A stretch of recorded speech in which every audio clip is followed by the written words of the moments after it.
Hey everybody, in today's video, I'm going to be covering optimization tips for your new Facebook and Instagram campaign. Basically, all of the tips and tricks that we utilize to keep our clients' campaigns fresh and performing well for perpetuity. The content to follow is actually pulled from a live Zoom coaching call that I did with one of our mentorship clients, and it provides a comprehensive overview of the step-by-step process that we use internally inside Elite Scale Digital. And now we are providing you with that exact roadmap to make sure that you're getting the most profitability out of your Facebook and Instagram campaigns as possible. So with that being said, let's dive in. Now I want to cover how to monitor and optimize the campaign going forward, so you know what tweaks to make and when to make them, and just kind of some general rules of thumb to keep in mind. So I'm in the ads manager. I have your campaign pulled up. This is like your home base for any kind of ad optimization, okay?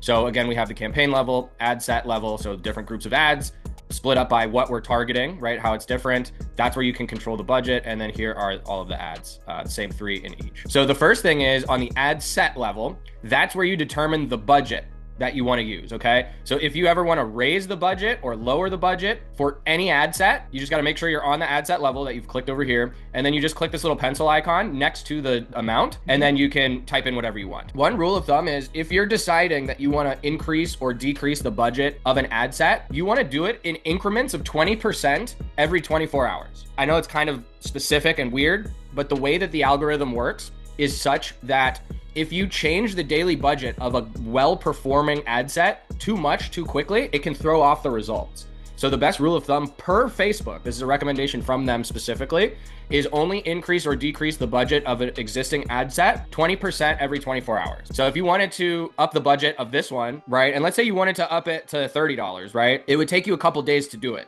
So if I want to do that, I'm just, again, math brain's not great here, especially in the morning. So 15 times 0.2. So that's $3, right? So if you wanted to up this budget to 30, you would start by upping it $3, which is 20% of 15, right? Mm-hmm. So that you would change that to 18. Then you would wait 24 hours. So tomorrow around noon, and I would try to time it exactly just to be safe. You could then do 20% of 18, which is 3.6, right? So you could add another 3, right? Safely. And you just keep going like that in increments of 20% until you get it to the targeted amount that you want. Now, there is another way to just really quickly double your ad spend, and that's just to duplicate the ad set.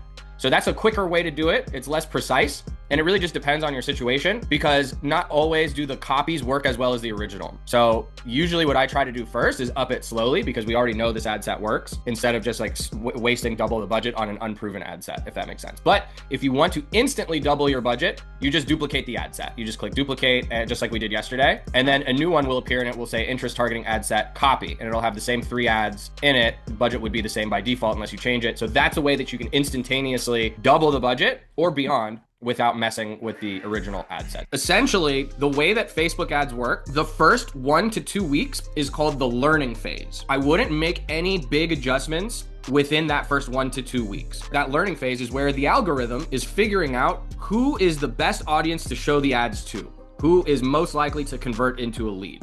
And it does that by showing the ads to a bunch of different people and then measuring the results. Oh, this type of person watched the ad for longer. This type of person clicked on it. This person actually became a lead. Let's find more people that are similar to those people that interacted with the ad and show it to just those people, right? So like over time, it basically narrows down who it's showing the ads to just the audience that's most likely to interact with it. So that process takes 1 to 2 weeks. You'll be able to tell if it's still in the learning phase under this delivery tab on the ad level. It will say, instead of scheduled, at first it's going to say active. And then shortly thereafter, it's going to say learning. Any ad that's still in the learning phase, this is going to say learning. And that's how you know that it's still in that initial phase, and you probably shouldn't play with it too much. Let it do its thing, get some data. There's no hard and fast amount of time that it takes to get out of the learning phase. It depends on how much data it's able to collect. With this small of a budget, it will probably be closer to the 2-week mark, just because there's not a lot of spend for it to figure out who to show the ads to. So it's going to take a little bit longer, most likely. Once it's out of the learning phase, you'll see it just says active. Then you'll know that, okay, you can probably start tweaking things a little bit more aggressively without like messing up the algorithm. Because if you make changes during the learning phase, it essentially resets that whole process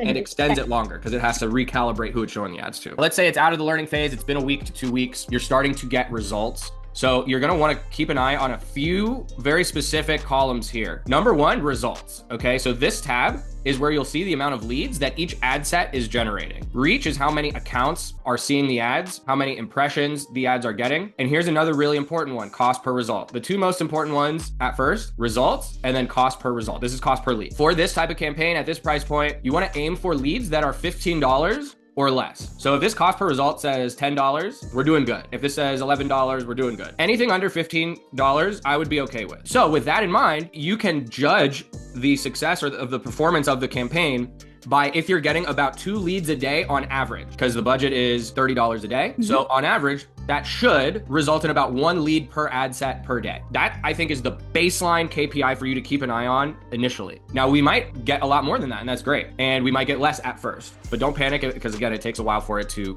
optimize. So some days you might get 4 leads, and then the next day you might get 0. That's okay. Again, it's an average over the duration of the time that it's been active. Another thing to point out is the date range. So this is a really important area here where you can choose the date range of all of the data that you see here. And again, this is the performance of the ads, right? So if you want to see like how many leads your ads have gotten in the last 7 days, you click up here and then you find last 7, right? Last 7 days, and it gives you the date range. And then you can come in and play with this, right? You can make it like longer if you want, right? Like 2 weeks or 3 weeks or whatever, right? And then there's also default settings of common date ranges that make sense to check. So with this, you can see how things are trending, right? You can see, okay, from the 11th to the 17th, we were getting $15 leads, which is good. But then from the 18th to the 24th, oh, it went down, right? Like it went down to $10 per lead. So that's good. It's trending in the right direction. So you can use this to basically see how things are trending over time. So that's how to take a look at everything on the ad set level, but you can get more specific and check out what's going on the ad level. What I always do is just check one ad set at a time. So I just check this box next to interest targeting ad set, and then I'll go and look at those 3 ads specifically. What you'll see over time is the meta algorithm may find one winner out of these 3, and maybe all of the spend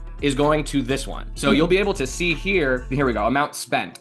So you'll be able to see how the algorithm is dividing the $15 amongst these 3 ads. And a lot of times it's not going to be like $5, $5, $5. A lot of times one will just outperform, and the algorithm will determine that this one is a higher quality ad for this particular audience. We're going to spend most of the budget on this one. So maybe ad creative 2 is getting like $11 of spend per day.